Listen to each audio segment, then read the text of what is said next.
Boa noite, família Bethesda, graça e paz de Jesus. Boa noite para você que está conectado pela primeira vez no nosso culto online.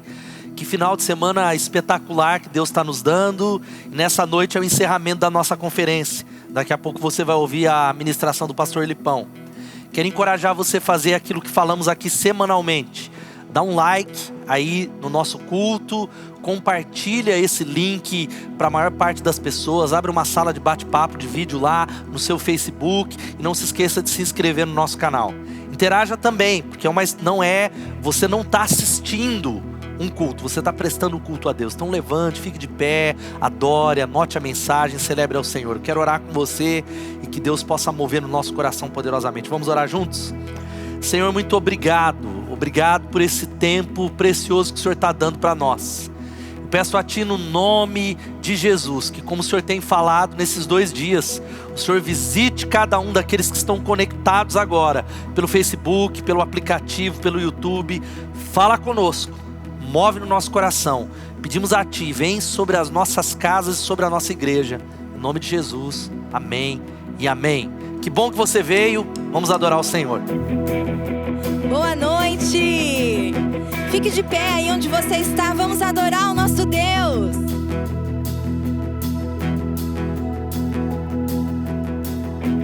Minha esperança, força que sustenta, a razão para prosseguir, meu futuro certo, pão que me alimenta. Quando eu penso em desistir,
Ele é a fonte, Ele é o nosso Deus. E nós chegamos no momento de agradecer a Ele por tudo que Ele tem feito em nossas vidas, pela provisão de cada dia, né? Compartilhar, devolver, né? Ter a oportunidade de devolver uma parte daquilo que Ele tem nos abençoado. É um privilégio fazer parte da construção, da transformação deste mundo através dos dízimos e as ofertas. Durante esse louvor você vai ter a oportunidade de entregar o seu dízimo, a sua oferta, seja pelo QR Code na tela, pelas nossas contas, pelo aplicativo, né? Você pode fazer no cartão de crédito, pelo boleto. Sinta-se livre, sinta-se à vontade para adorar a Deus com as suas ofertas, com os seus recursos, com tudo que Ele já fez por você. Vamos, como igreja, juntos fazer a diferença nesse mundo, entregando não só a nossa vida, mas tudo aquilo que Ele já tem derramado sobre nós. Deus abençoe.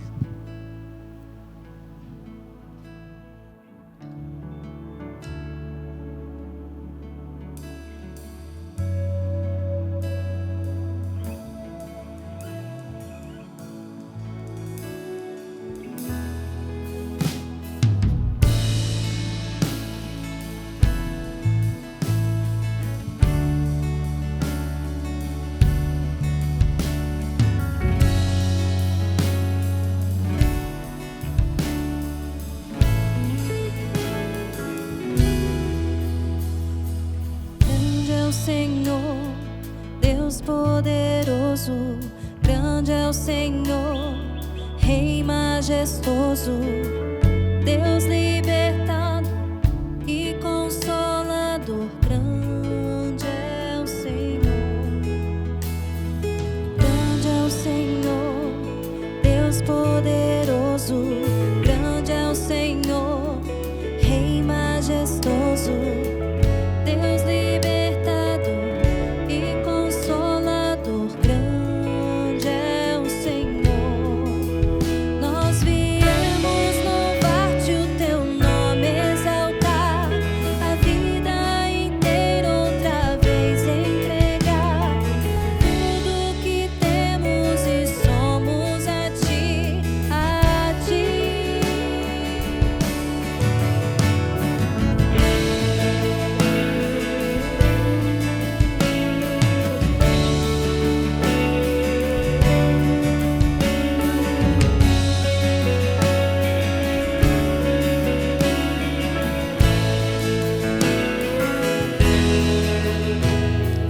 Grande é o Senhor, Deus poderoso, grande é o Senhor, Rei majestoso, Deus libertador e consolador, grande é o Senhor, grande é o Senhor, Deus poderoso, grande é o Senhor, Rei majestoso, Deus libertador e consolador, grande é o Senhor. Nós viemos louvar-te, teu nome exaltar, a vida inteira outra vez entregar, tudo que temos e somos a ti, a ti. Nós viemos louvar-te, teu nome exaltar, a vida inteira outra vez entregar, tudo que temos e somos a ti, a ti. Grande é o Senhor, Deus poderoso, grande é o Senhor, Rei majestoso, Deus libertador e consolador, grande é o Senhor, grande é o Senhor, Deus poderoso, grande é o Senhor, Rei majestoso, Deus libertador e consolador, grande é o Senhor. Nós viemos louvar-te, teu nome exaltar, a vida inteira outra vez entregar, tudo que temos e somos a ti, a ti.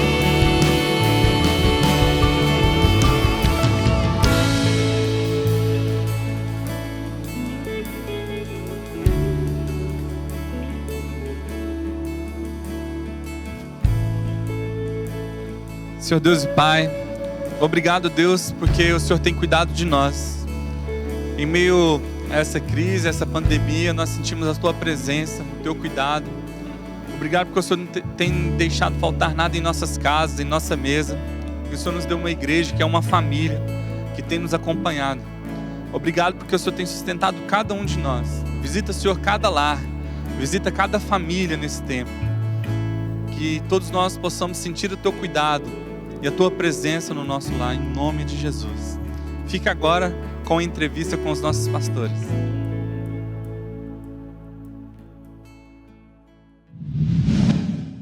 Olá, saudade de vocês. Quero convidá-los a fazer parte dessa entrevista que nós vamos ter hoje com o nosso pastor Ricardo e a pastora Elô. Olá, pastores. Vamos começar falando um pouco de plantação de igrejas. Quais foram os maiores desafios que vocês enfrentaram no começo? Boa noite, Thaís. Que saudade de estar presencial. Mentira, que a gente se vê toda semana por causa do Zoe. Que eu tô aqui, bom estar com vocês. Bom, plantar a Igreja Batista foi um grande desafio.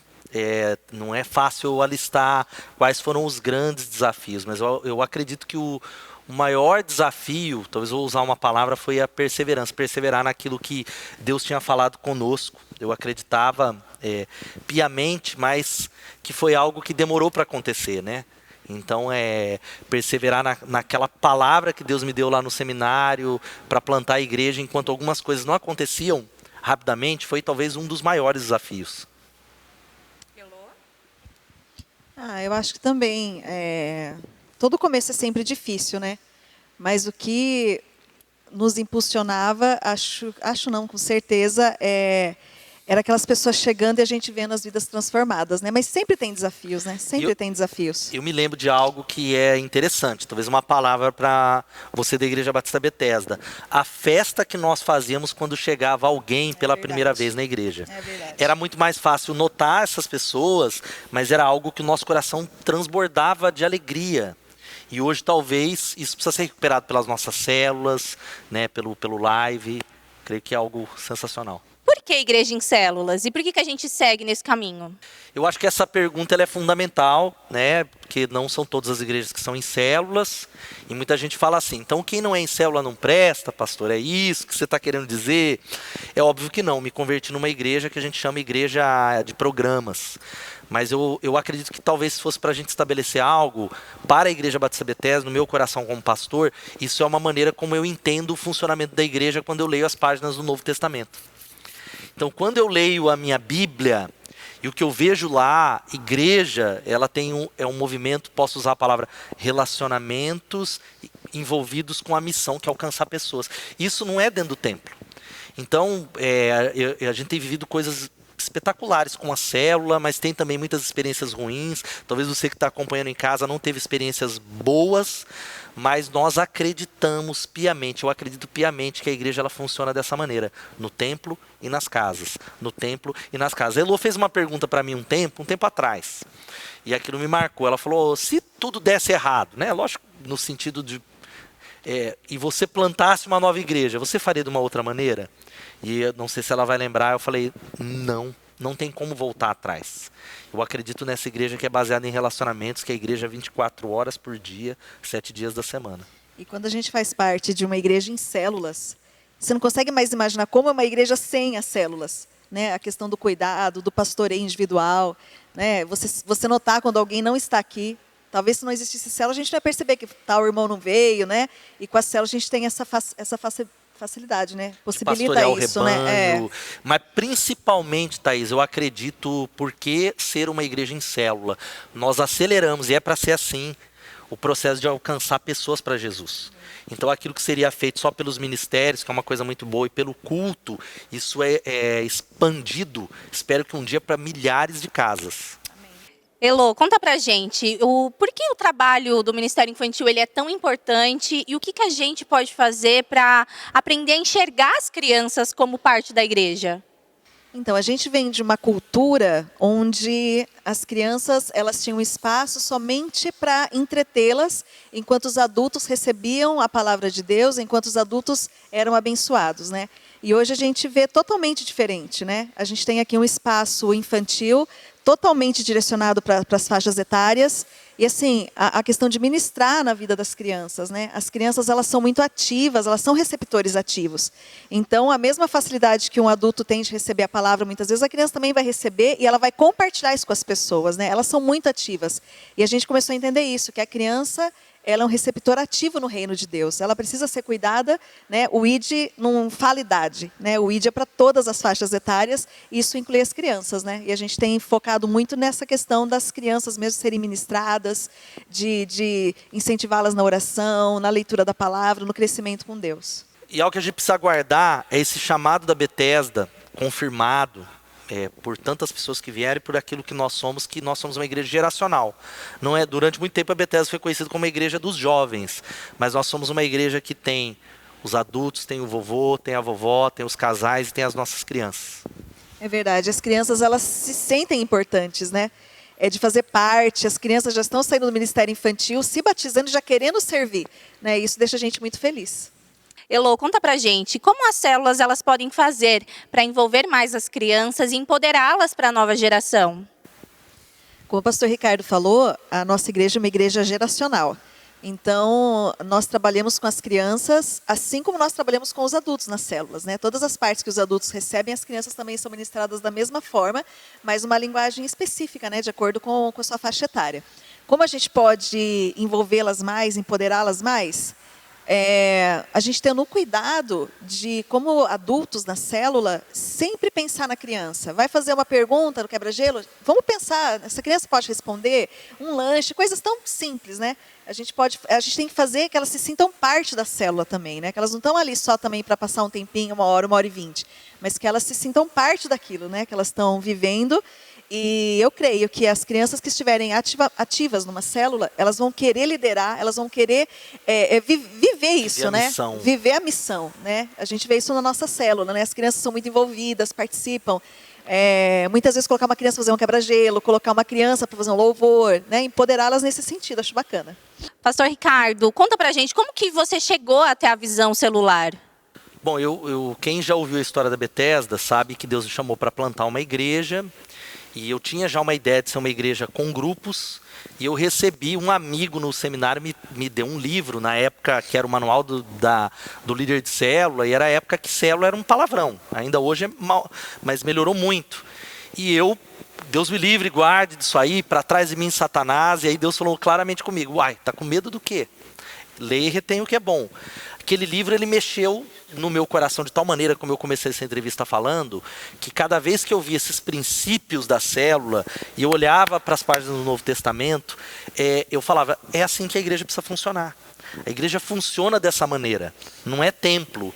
E essa convicção chegou no meu coração, foi uma construção, né? Primeiro, esse livro foi um instrumento de Deus, e eu fui gerando convicção no processo de conhecer alguns lugares, conversando com pastores, lendo a minha Bíblia, num tempo de oração. Aquilo gerou no meu coração aquilo que eu posso falar, e seja nos momentos que a gente teve muitas dificuldades na visão, na Igreja Batista Bethesda, nos momentos de crise, uma palavra chamada convicção. Deus gerou convicção no meu coração, não tem como voltar atrás. É o que somos. Quando eu olho para o futuro, eu vejo milhares de líderes e casas em faculdades, os discípulos como um movimento. E o mais impressionante, que é engraçado, quando a gente pega a Bíblia do começo ao fim, as células estão lá no Antigo Testamento, no Novo Testamento, e parece que a gente ali não tinha tentado para isso, né? Que as células estão na Bíblia do começo ao fim. E aí, para você que está aí em casa falando, está forçando, onde é que está a célula? Célula é relacionamentos, uma igreja que é baseada em relacionamentos. Quando a gente enxerga isso, a gente vai encontrar lá. Por isso que somos uma igreja em células.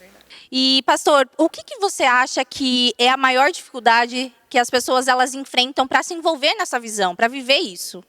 Eu não posso falar de cada caso, né? As histórias de células, e aí então uma palavra para você que teve alguma decepção, não desista da visão que Deus deu por causa de um fato isolado, ou por causa de uma experiência ruim. Mas eu creio que talvez um dos fatores é o egoísmo. Porque é difícil se relacionar com as pessoas. Quando eu começo a aprofundar relacionamento, eu vou ser ferido, vai ter atritos, as pessoas não são aquilo que eu as idealizei.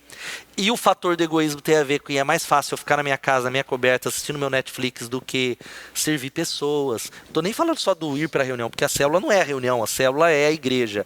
O egoísmo talvez seja o maior fator. Talvez as desculpas que a gente encontra, por trás delas está o nosso ego, o nosso eu, olhar para nós. Eu acho que talvez seja o maior de todos. Legal. E eu acredito que quando vocês chegam aqui, vocês dão de cara com o sonho de vocês, né? O sonho que se tornou realidade.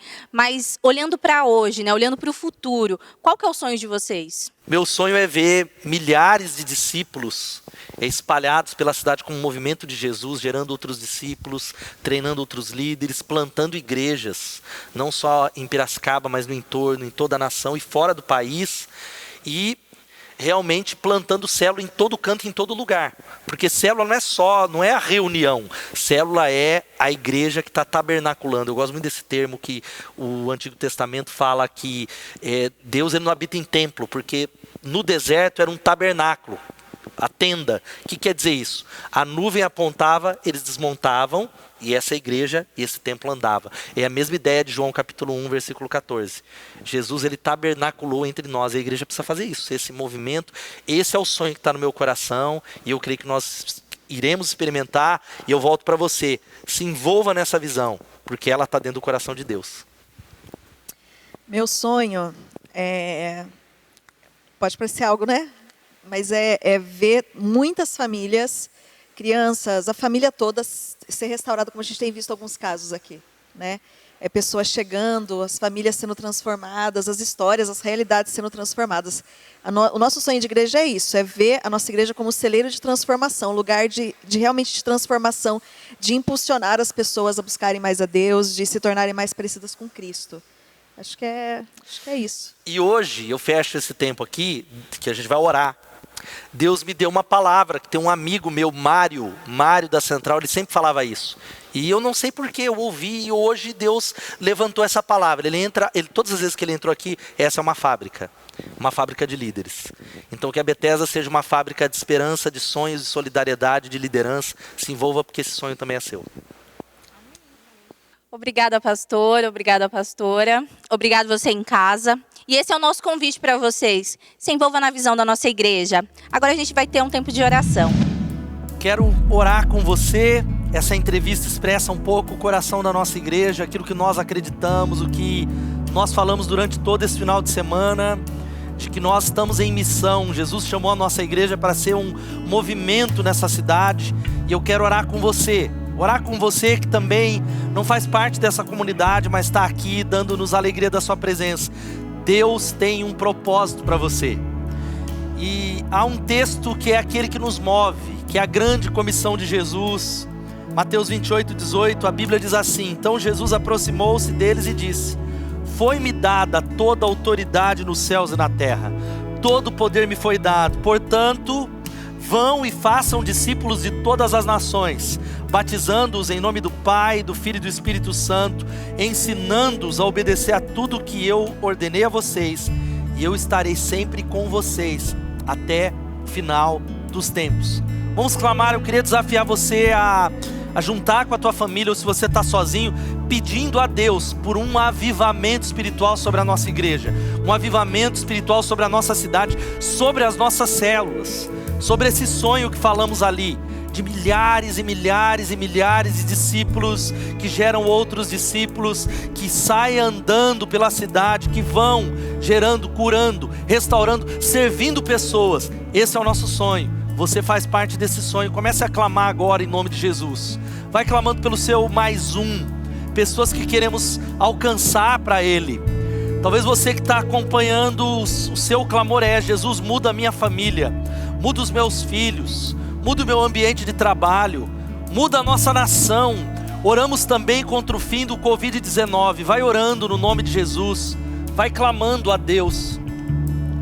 Pai Todo-Poderoso, nós acreditamos que o Senhor nos chamou, o Senhor deu a nós uma grande comissão, um chamado. Nós dizemos sim para o Senhor. Nós acreditamos que a tua palavra diz que o Senhor deu todo o poder, o Senhor tem todo o poder, o Senhor nos encheu com o poder do Espírito Santo. Por isso, aviva a Igreja Batista Bethesda. Senhor, eu clamo por tantos aqueles que estão desanimados, aqueles que estão fracos. Renova no coração deles a chama, renova a visão, renova a paixão pelo Senhor e pelas pessoas. Clamamos a Ti que seja um ano de mudança, de salvação, de transformação. Pai, abra os olhos daqueles que não têm se enxergado nesse projeto do Senhor. O Senhor os ama, o Senhor tem um propósito, o Senhor quer usar todos nós. Por isso, esperamos os melhores anos da vida da nossa igreja. É o que nós oramos. Abençoa aqueles que estão pela primeira vez, a casa deles. Livra eles do mal, livra-nos do mal. Em nome de Jesus. Amém, amém e amém. Se prepara agora. Tem uma palavra poderosa para fechar essa conferência. Nós vamos receber agora o pastor Lipão, pastor da igreja Onda Dura.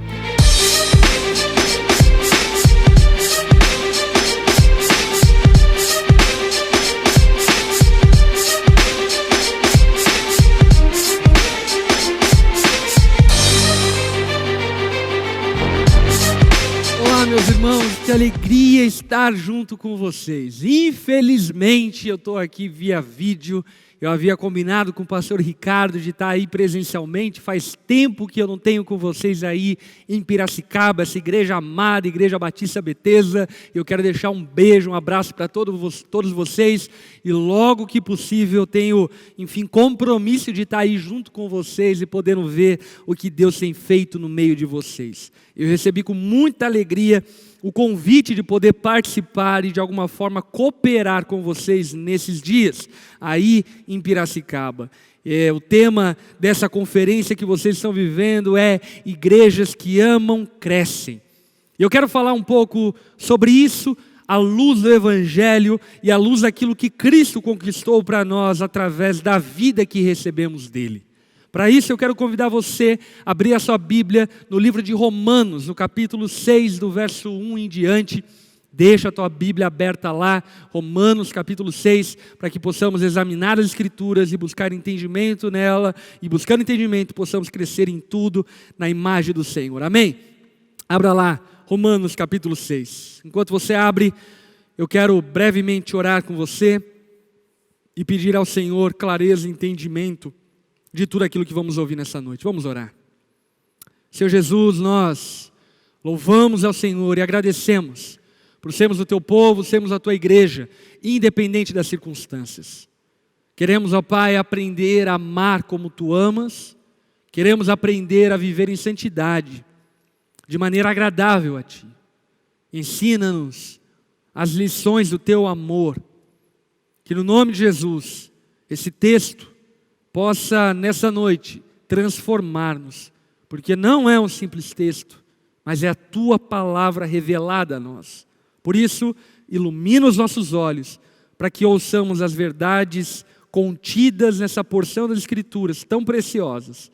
E nessa ocasião, sejamos, ó Pai, tratados, sarados, transformados por meio da sua palavra. Essa é a nossa oração, em nome de Jesus. Amém. E amém. Eu escrevi um livro faz algum pouco de tempo, eu lancei Viva o Extraordinário. E esse livro, Viva o Extraordinário, é um livro que faz uma aplicação dos 6 primeiros capítulos de Romanos, inclusive desse capítulo que nós vamos abordar, dizendo a respeito da beleza do Evangelho e fazendo-nos entender a grandeza do Evangelho. O apóstolo Paulo vai dizer em Romanos capítulo 1, verso 16, que ele não se envergonhava do Evangelho, porque o Evangelho que ele anunciava e pregava era poder de Deus. Presta atenção, poder de Deus, não era informação intelectual, não era um bom conselho, não era uma teoria, mas era poder de Deus para a salvação de todo aquele que crê. Portanto, o apóstolo Paulo, ele tinha um entendimento muito preciso do Evangelho, compreendendo que o Evangelho é a resposta para as demandas da vida humana. O Evangelho é a resposta para a depravação do homem, é a resposta para o caos da humanidade. E por esse motivo, o apóstolo Paulo, que pretendia visitar a igreja da Espanha, ele então escreve essa carta para a igreja em Roma, a qual ele ainda não havia visitado, para apresentar o teor da mensagem que ele carregava, ou seja, a mensagem do Evangelho. E por isso, de maneira muito organizada, ele vai expondo o Evangelho desde o seu pano de fundo até a sua completude e até apontando, enfim, para a glorificação que o Evangelho produz em todo convertido pelo Senhor. E assim sendo, no capítulo 6, o apóstolo Paulo vai dizer algo muito curioso e muito pertinente para a vida cristã. O tema que o apóstolo Paulo vai tratar aqui nessa porção que nós vamos estudar nessa ocasião é mortos para o pecado e vivos em Cristo. Depois de dizer acerca da depravação do homem, do juízo de Deus, da justificação que vem por meio da fé, agora o apóstolo Paulo vai nos convidando para uma vida mais excelente, para uma vida extraordinária que Jesus possibilitou-nos por meio da salvação que existe nele. Dito isto, olha o que está escrito em Romanos capítulo 6, do verso 1 em diante. Que diremos então? Continuaremos pecando para que a graça aumente? Só para você entender o contexto, o apóstolo Paulo no capítulo 5, ele fala sobre a justificação pela fé, dizendo que nós não somos salvos por meio das obras, mas apenas e somente por meio da graça de Deus, que é proveniente da fé que Ele nos dá então para que sejamos salvos. E ele diz então, nesse pano de fundo, será que nós continuaremos pecando para que a graça aumente? E a resposta dele é óbvia. Entretanto, para muitos, infelizmente, não tão óbvio assim, não é? A resposta dele é: de maneira nenhuma. Nós, os que morremos para o pecado, como podemos continuar vivendo nele? A argumentação de Paulo é muito sólida, objetiva e frontal.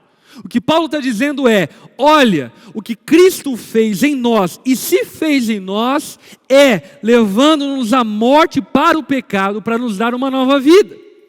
Portanto, não faz sentido algum, tendo uma vez nascido de novo, viver como aquele que morreu vivia. É necessário, de fato, passar por um novo nascimento, pela regeneração. E se essa regeneração de fato aconteceu, nós devemos viver de maneira completamente diferente daquela que vivíamos anteriormente.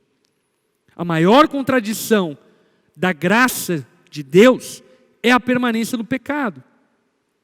Aquele que permanece no pecado, permanece em uma vida distorcida de Deus, ele está contrariando a graça de Deus.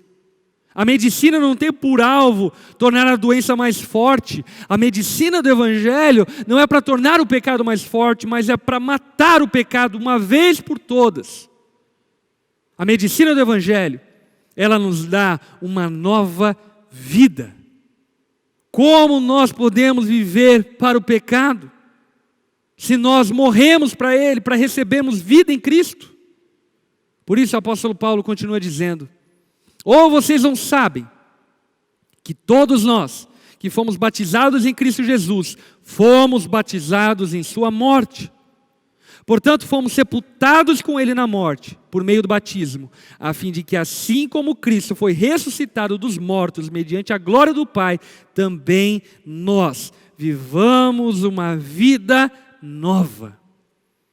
O que o apóstolo Paulo está trazendo à tona é o significado espiritual do batismo. E o que Paulo está dizendo é que no batismo nós fomos identificados com Cristo em sua morte, sepultados com ele em sua morte, para que então junto com Cristo ressuscitemos para uma nova vida.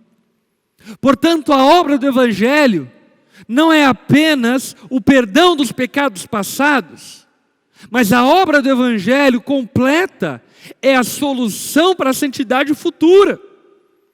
Aquele que de fato foi alcançado pelo Evangelho, não apenas se livrou de um passado pecaminoso, mas aquele que foi de fato alcançado pelo Evangelho, agora abraçou uma vida nova em Cristo Jesus, e essa vida santa, proveniente de uma vida nova recebida em Cristo Jesus. Portanto, precisamos compreender que Cristo, Ele não é apenas um bom exemplo a ser seguido, não. Cristo é o padrão de vida para aquele que converteu-se a Jesus. Cristo é a vida de quem nasceu de novo.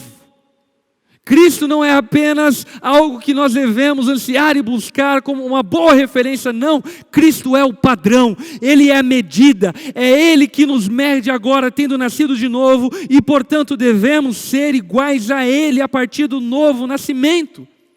Por isso que o próprio apóstolo Paulo vai reforçar em Gálatas capítulo 3, 27, dizendo que aqueles que de Cristo se batizaram, de Cristo se revestiram. Ou seja, agora em Cristo fomos revestidos dele mesmo.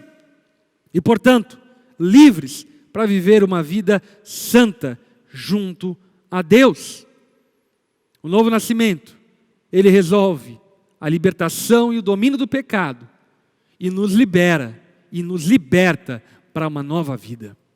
Isso é muito curioso, porque muitos irmãos talvez ouviram muito a respeito da libertação do pecado passado, mas não ouviram tanto a respeito da liberdade dos filhos de Deus. Sabe qual é a liberdade dos filhos de Deus? A liberdade dos filhos de Deus é não precisar mais de um Salvador, porque o Salvador foi eficaz, e agora os filhos de Deus podem viver em completa e total santidade e agradabilidade diante do Senhor. É isso que Paulo está dizendo. E ele continua então nos falando, no verso 5 e diante, o seguinte: se dessa forma fomos unidos a Ele na semelhança da sua morte, certamente seremos também na semelhança da sua ressurreição. Pois sabemos que o nosso velho homem foi crucificado com Ele, para que o corpo seja destruído e não mais sejamos escravos do pecado. Pois quem morreu foi justificado do pecado. Ei, meus irmãos, quem morreu com Cristo foi justificado do pecado, foi justificado de uma vez por todas, e não somos mais escravos do pecado. Portanto, qualquer pessoa que diz, eu não consigo amar, eu não consigo fazer o que é certo, eu não consigo fazer o que é justo, essa pessoa está caindo numa mentira de Satanás, porque agora não somos mais escravos do pecado, mas somos e devemos ser escravos da justiça de Deus, porque fomos justificados. E a justificação, esse termo jurídico usado da parte do Senhor para dizer a respeito do que aconteceu em nós, é muito poderoso. Justificação é o ato de Deus de nos declarar justos. Escuta aqui, através do Evangelho e através da morte de Cristo, eu e você fomos declarados completamente justos. Deus os olha como sendo a própria justiça do Pai, mas não apenas declarados justos, também através da justificação, Deus nos tornou justos. Você está entendendo? Não é apenas uma absorção de culpa, não é apenas uma passação de pano nos pecados de outrora, mas é uma transformação completa para viver de maneira digna do chamado que recebemos. Verso 8. Ora, se morremos com Cristo, cremos que também com Ele viveremos. Aleluia. Pois sabemos que, tendo sido ressuscitado dos mortos, Cristo não pode morrer a outra vez. A morte não tem mais domínio sobre Ele. Você está entendendo o que o apóstolo Paulo está querendo dizer? Que aquele que diz ter se convertido a Jesus e continua em uma prática pecaminosa, está declarando com a sua vida, com as suas obras, que Cristo precisa morrer mais uma vez, e que o sacrifício primeiro dele foi insuficiente, e o que Paulo está dizendo é, não, Cristo não precisa morrer outra vez, e Ele não morrerá outra vez, porque o seu sacrifício único é suficiente para nos tornar completamente justos. Verso 10, porque morrendo, Ele morreu para o pecado, uma vez por todas, mas vivendo, vive para Deus. Da mesma forma, considerem-se. Aqui então entra algo muito prático que eu quero chamar a tua atenção.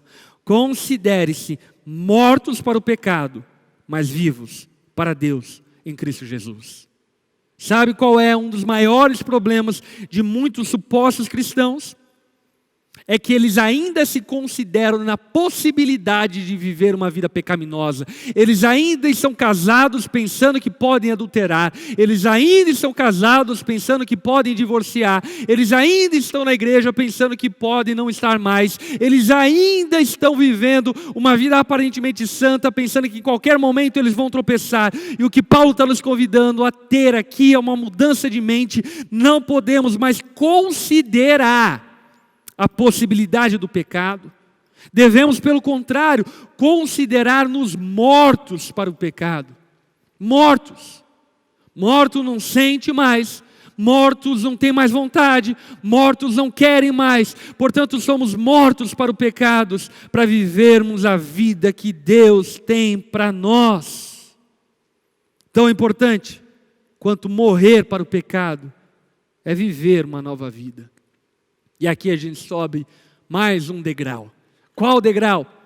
Se devemos nos considerar mortos para o pecado, devemos nos considerar também, juntamente com isto, vivos para Deus. Portanto, uma vez que estamos vivos para Deus, nós podemos amar como Deus ama, nós podemos nos doar como Deus se doa, podemos estender serviço aos irmãos como Deus estende, podemos ser a imagem e semelhança de Cristo em tudo aquilo que fazemos e praticar boas obras, porque o sacrifício de Cristo foi eficaz em nos fazer morrer para o pecado e nos dar uma nova vida. E essa vida completamente regenerada no Senhor Jesus, para que então possamos manifestar as obras do Pai e amemos como o Pai ama, e assim também prossigamos e façamos com a nossa vida, com que o reino de Deus seja manifesto em tudo que fazemos. Continuando o texto e agora indo para a reta final, verso 12.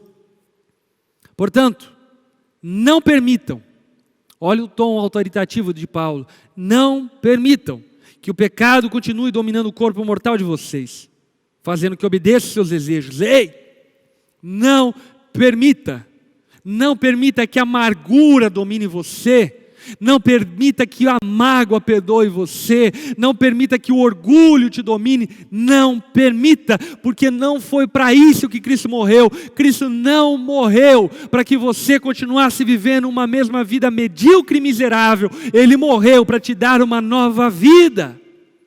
Portanto, não permita que o pecado continue dominando o corpo mortal de vocês. Cristo deu essa nova vida. Não ofereça os membros do corpo de vocês ao pecado, como instrumentos de injustiça. Antes, ofereçam-se a Deus, como quem voltou da morte para a vida, e ofereçam os membros do corpo de vocês a Ele, como instrumento de justiça. Pois o pecado não os dominará, porque vocês não estão debaixo da lei, mas debaixo da graça. O que o apóstolo Paulo então encerra dizendo é: ei, meus irmãos, não permita que o pecado os domine, pelo contrário, entreguem o seu corpo para fazer parte do corpo de Cristo. Ofereçam os membros do seu corpo, ofereçam os talentos, os dons, o tempo, ofereça seu coração para pertencer ao corpo, e pertencendo ao corpo, então você possa manifestar a glória de Deus, e agindo dessa forma, o pecado não mais o dominará. E aqui então, nós ouvimos acerca da beleza do corpo de Cristo. E o corpo de Cristo é a igreja mística de Deus, e que se manifesta na igreja local a qual você pertence. O chamado de Deus, portanto, a nós, para que tenhamos liberdade contra o pecado, é esse. É o chamado de pertencermos ao corpo de Cristo. Portanto, você que tem vivido uma vida flácida, uma vida não tão consistente na comunhão com a igreja, no serviço com a igreja, na cooperação da obra de Deus, na participação ativa do ministério de Deus, o que Paulo está te aconselhando é, para que você viva livre do pecado, é necessário que de uma vez por toda, você se entregue como membro do corpo de Cristo, entregue os seus membros do seu corpo, para pertencer ao corpo de Cristo, e assim, o pecado não mais o dominará. E vivendo dessa forma, tenha absoluta certeza, que viveremos a plenitude do amor de Deus. O segredo para o amor de Deus não é amar. O segredo para viver o amor de Deus é viver uma nova vida que só Ele pode nos oferecer. E eu tenho certeza que a maioria daqueles que estão acompanhando essa pregação já receberam isso graciosamente no Senhor Jesus. Portanto, viva essa graça, viva essa nova vida, se entregue os membros do seu corpo para servir a Cristo. Se antes você se entregava à escravidão do pecado, agora se entregue à justiça de Deus, para que Cristo seja revelado através da sua vida. Amém? Eu quero orar brevemente com você, encerrando esse tempo, e que Deus possa muito te abençoar. Vamos orar? Senhor Jesus, ensina-nos a abraçarmos o Evangelho, a graça que recebemos, que possamos viver a plenitude do seu amor, que no nome de Jesus não abramos mão da vida nova que recebemos através da sua graça, mas que pelo contrário, entendendo a largueza, a profundidade da graça que nos alcançou, possamos, ó Pai, viver essa nova vida com alegria, com satisfação e prazer. Abençoa, Pai, o teu povo, abençoa a tua igreja, que possamos viver a nova vida que recebemos do Senhor de maneira plena e fazendo-nos escravos da justiça, para que a tua glória seja manifesta através de nós. Abençoa-nos dessa forma, em nome de Jesus. Amém e amém. Foi um prazer enorme estar junto com vocês. Que Deus abençoe. E o mais breve possível estarei aí junto com vocês. Deus abençoe e até a próxima. Olá, pessoal. Algumas oportunidades da Bethesda chegando para você. Nós vamos ter o nosso culto drive, domingo, dia 28 de junho, às 17 e também às 19 horas, aqui na igreja. Você virá com o seu carro em toda segurança para cultuar junto com a gente. Faça sua inscrição para garantir a sua vaga através do nosso aplicativo.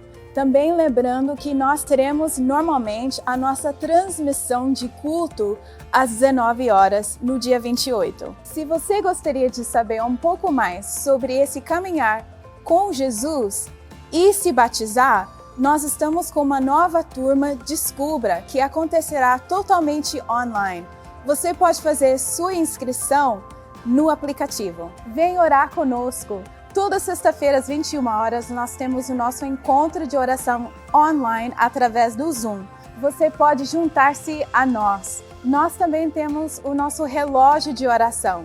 São 24 horas orando, de sexta-feira às 22 horas a sábado às 22 horas. Conversa com o seu líder de célula para poder marcar o seu horário e vem orar com a gente. O nosso mercado solidário está funcionando. Hoje nós atendemos 105 famílias, mas nós queremos mais. Você pode doar 1 quilo de alimento, uma cesta básica ou fazer uma oferta no plantão de solidariedade durante a semana.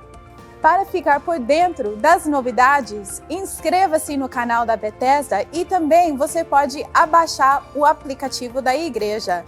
Fica conectado nas nossas redes sociais. Igreja Batista Bethesda, uma igreja em que é proibido a entrada de pessoas perfeitas.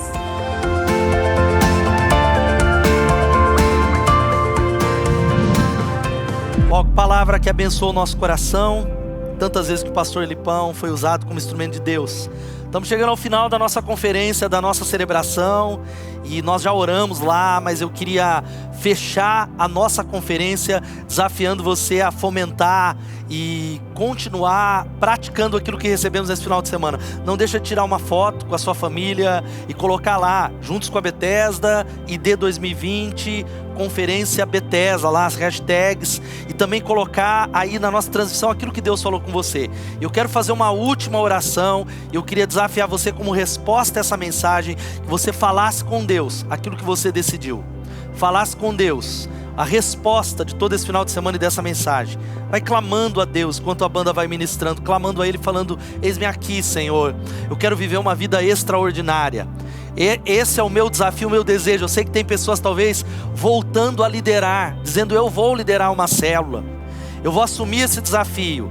Vai falando, interagindo, procure seu líder, procure o seu supervisor, me procure, coloca talvez de maneira pública aí. Deus tem uma grande obra e você faz parte dela. Senhor, muito obrigado, mais uma vez, obrigado por essa palavra, obrigado porque o Senhor nos move.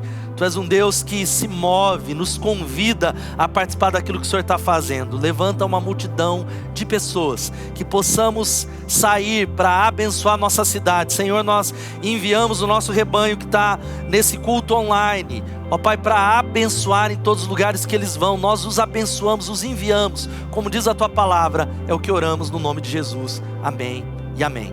Sabe como é que nós vamos terminar? Adorando ao Senhor. Lembrando que no domingo que vem, temos aqui o culto online, no mesmo horário, mas teremos aqui o culto drive. Você vai fazer a inscrição a partir de amanhã nos horários.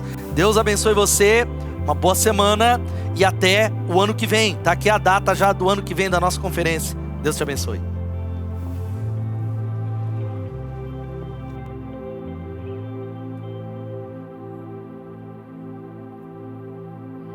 Eu vou deixar o fogo arder, queimando em meu espírito. eu vou dançar e me alegrar. Não me envergonho disso, eu vou deixar fluir.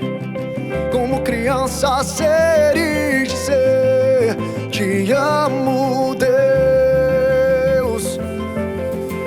Hoje eu posso vir assim e posso ser quem sou. E mesmo sendo indigno, enfim, quebrar essa corrente eu vou deixar fluir. Como criança ser e dizer: te amo, Deus. Eu vou dizer: te amo, Deus. Eu tenho amor queimando, eu tenho amor queimando, que nunca irá se consumir. Eu tenho amor queimando, eu tenho amor queimando, um amor que não irá ter fim.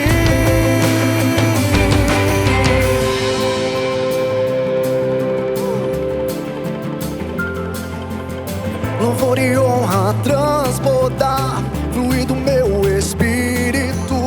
Mais fundo está a me chamar, é tudo que eu preciso.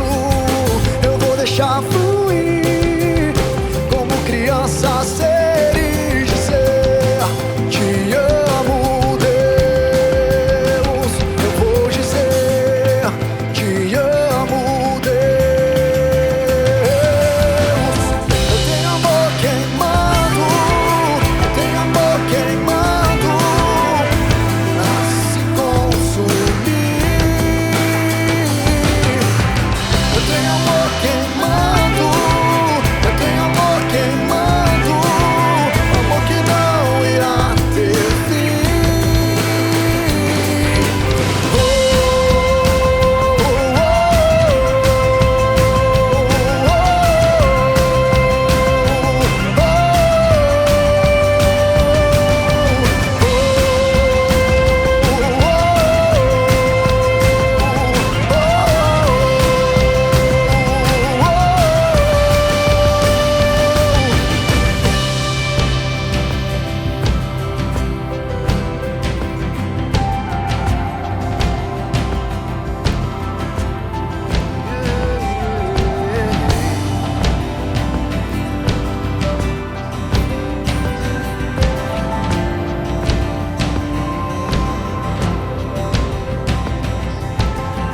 vou lançar fora as cargas e vestir-me de louvor. O meu luto fez-se em dança e a noite dia tornou. Vou lançar fora as cargas e vestir-me de louvor. O meu luto fez-se em dança e a noite dia tornou. Vou lançar fora as cargas e vestir